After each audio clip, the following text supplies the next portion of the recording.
Hola hermanos, buenas tardes. Quería compartir con vosotros un pasaje de la Escritura que se encuentra en el libro de Génesis capítulo 28 y los versículos 10 al 19. Dice allí la palabra del Señor: Salió pues Jacob de Berseba y fue a Harán, y llegó a un cierto lugar y durmió allí, porque ya el sol se había puesto, y tomó de las piedras de aquel paraje y puso a su cabecera y se acostó en aquel lugar. Y soñó, y he aquí una escalera que estaba apoyada en tierra, y su extremo tocaba en el cielo, y he aquí ángeles de Dios, que subían y descendían por ella. Y he aquí Jehová estaba en lo alto de ella, el cual dijo: Yo soy Jehová, el Dios de Abraham tu padre y el Dios de Isaac. La tierra en que estás acostado te la daré a ti y a tu descendencia. Será tu descendencia como el polvo de la tierra, y te extenderás al occidente, al oriente, al norte y al sur. Y todas las familias de la tierra serán benditas en ti y en tu simiente. He aquí, yo estoy contigo, y te guardaré por donde quiera que fueres, y volveré a traerte a esta tierra, porque no te dejaré hasta que haya hecho lo que te he dicho. Y despertó Jacob de su sueño y dijo: Ciertamente Jehová estaba en este lugar, y yo no lo sabía. Y tuvo miedo, y dijo: Cuán terrible este lugar, no es otra cosa que casa de Dios y puerta del cielo. Y se levantó Jacob de mañana, y tomó la piedra que había puesto de cabecera, y la alzó por señal, y derramó aceite encima de ella, y llamó el nombre de aquel lugar Betel, aunque Luz era el nombre de la ciudad primero. Este texto me gustaría que lo pudierais combinar con el pasaje de Éxodo 3, capítulo 3, versículos 1 al 5. No lo vamos a leer por causa del tiempo, pero he querido centrarme en esta comparativa de pasajes y en esta comparativa también de personajes, porque hay algo que me llama la atención y es lo que me ha motivado a compartir con vosotros acerca de este pasaje. En el versículo 16 dice: Ciertamente Jehová está en este lugar, y yo no lo sabía. Y hermanos, aquí por un lado me llama la atención el escenario que nos presenta el autor de Génesis, la ocasión y el propósito que lleva a todo lo que allí se sucede, y también, por extensión, en el capítulo 3 de Éxodo. Cada una de estas facetas, el escenario, la ocasión, el propósito, ayudan a darnos conjuntamente un cuadro y un mensaje que nos puede servir de edificación. Y es que con frecuencia la vida de fe abocó a los siervos del Señor a cambios drásticos en su vida, ya sea por la amenaza externa o ya sea por una amenaza interna, o ya fuese por otra causa. Aquellos creyentes se vieron obligados a salir de su zona de confort para transitar hacia un destino incierto. Abraham, si recordéis en el capítulo 12, dice el Señor: deja tu tierra, deja tu parentela a la tierra y vete a la tierra que yo te mostraré. Así que Abraham es movido por mandato del Señor a ello. Jacob, ante la amenaza de su hermano, ha de salir huyendo.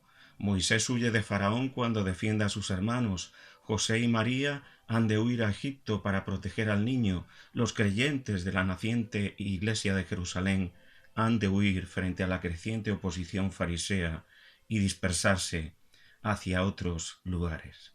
Todo esto nos habla de un tiempo, de pasar de un tiempo y de condiciones placenteras, de estar a resguardo bajo el manto del seno familiar, para salir precipitadamente de su casa, de su parentela, y en ocasiones a entornos inhóspitos, solitarios o sombríos.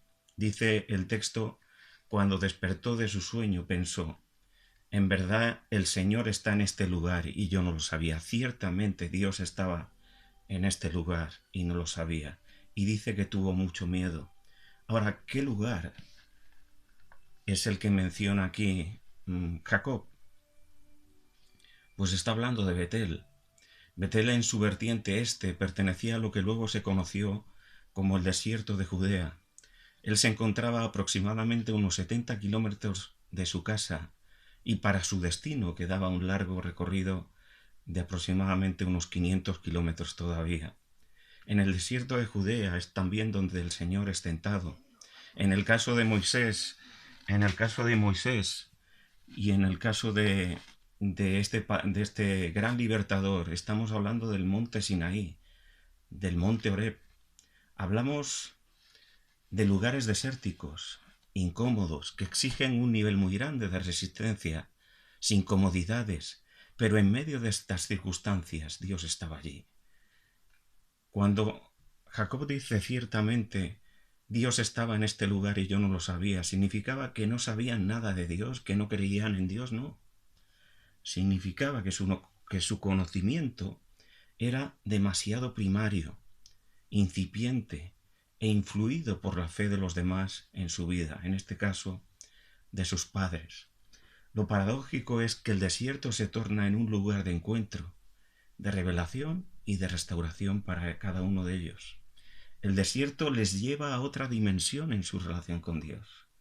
La casa del pan familiar, la casa de la vida, como se conocía el lugar de instrucción donde fue entrenado Moisés en Egipto, y el desierto se entremezclan. Y cuando leemos estas palabras, ciertamente Dios está en este lugar, debemos también de trasladar las implicaciones que esto tiene.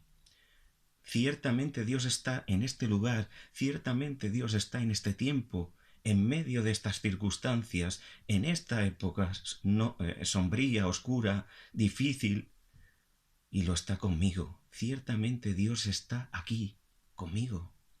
¿Qué le lleva allí a Jacob? ¿El destino? No.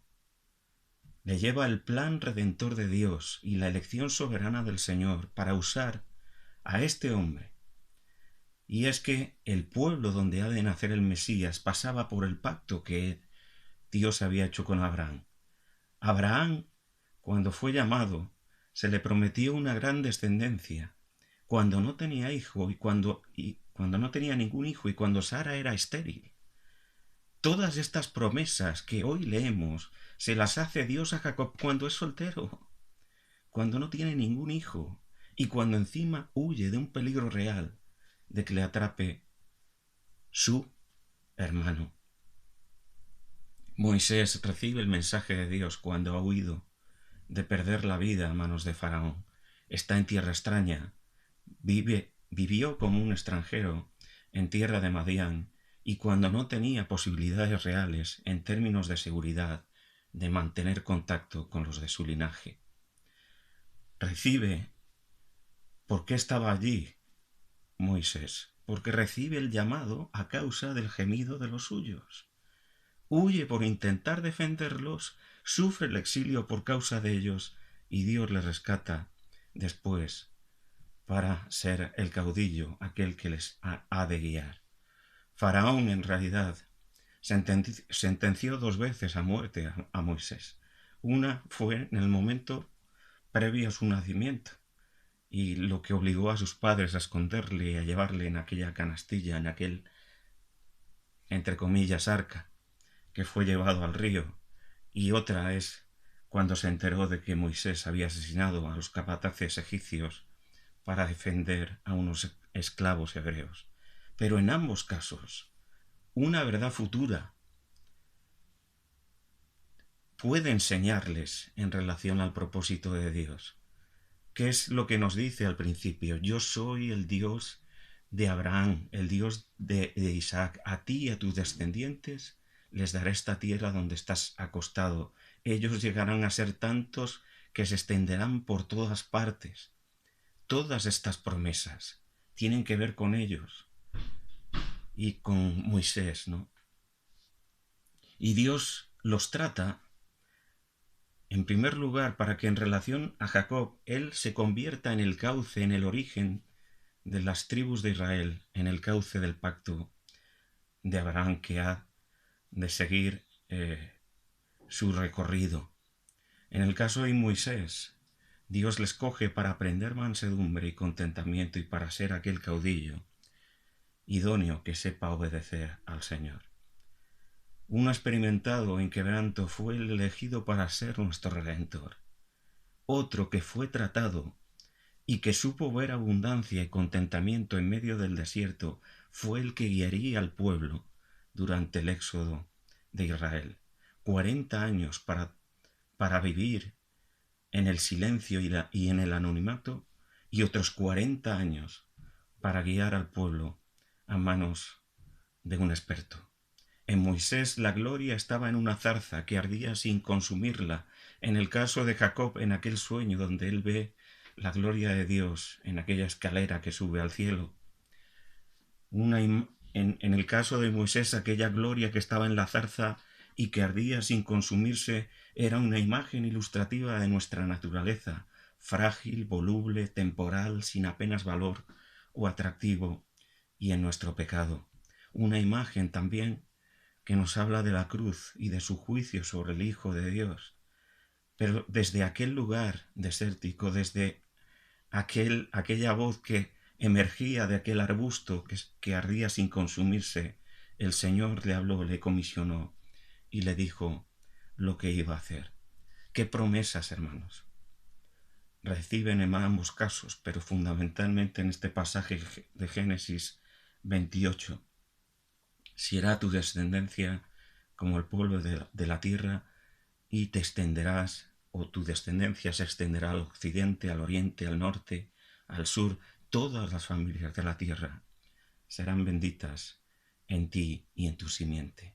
He aquí yo estoy contigo, te guardaré por donde quiera que fueres, y volveré a traerte a esta tierra, porque no te dejaré hasta que haya hecho lo que te he dicho. Multiplicaré tu descendencia, se extenderán por el mundo entero, de tu simiente serán bendecidas todas las naciones. Yo estaré contigo, te guardaré, no te dejaré hasta que cumpla lo que te he dicho. Aún con toda esa visión de la gloria de Dios, aún con estas promesas dadas, al Señor le costó ganar el corazón de aquellos siervos para que cumpliesen su voluntad. En el caso de Jacob tuvieron que pasar muchos años hasta aquel encuentro en Peniel, donde ese corazón de Jacob fue ganado por el Señor y conquistado por el Señor para hacer su voluntad. En el caso de Moisés, vemos que después del llamado aún había quedado tan reducido en su autoconfianza que al Señor le cuesta convencerle para que obedezca y vaya a Egipto a presentarse delante de Faraón. ¿Qué podía percibir Moisés de todo aquel tiempo, donde pasó a ser un príncipe de Egipto, a ser un corriente pastor? ¿Pensaría él que estaba creciendo, que estaba prosperando, que estaba creciendo en fe? Yo creo que no. Yo creo que pensaría que su tren ya pasó y que el mundo le olvidó. Y nosotros, hermanos, pienso que no somos nada distintos. Hemos visto la gloria del Señor en la preciosa y gloriosa vida del Señor Jesucristo, en la preciosa entrega, en la preciosa redención que fue ganada por medio de aquella horrible cruz. Hemos visto el amor de Cristo constriñendo nuestras vidas. Hemos recibido grandísimas promesas, grandísimas bendiciones.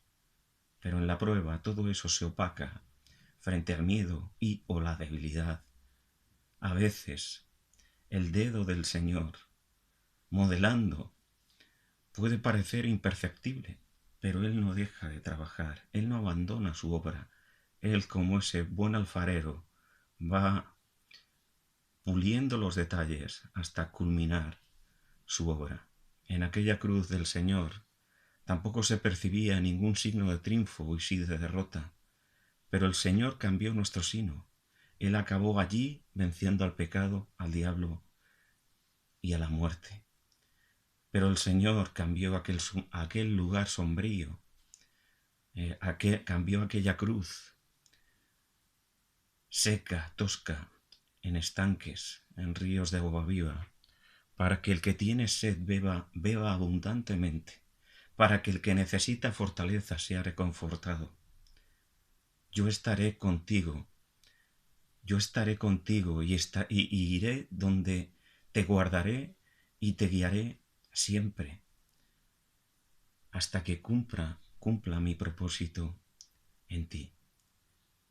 Y también en la palabra del Señor, el apóstol Pablo nos dice que él estaba persuadido de que aquel que comenzó en nosotros la obra la perfeccionaría hasta el día de Jesucristo. Así que, hermanos, en muchas ocasiones, esos desiertos que pueden ser circunstancias, enfermedades, situaciones de dolor, incomprensión, tiempos de prueba, lugares sombríos, lugares de quebranto, lugares de humillación, lugares de silencio donde no se ve apenas el poder de Dios, pueden convertirse en un lugar de revelación, de encuentro con el Señor y de restauración para nuestras vidas.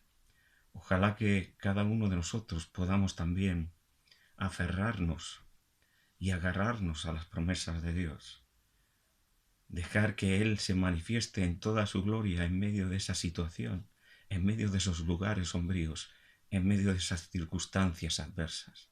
Ojalá que el Señor nos ayude a ejercitar nuestra fe y a creer que más allá de lo que nosotros podemos o no podemos apreciar y ver con nuestros ojos, el Señor sigue trabajando en nuestros corazones para pulir y cumplir su propósito en cada una de nuestras vidas. Que el Señor os bendiga.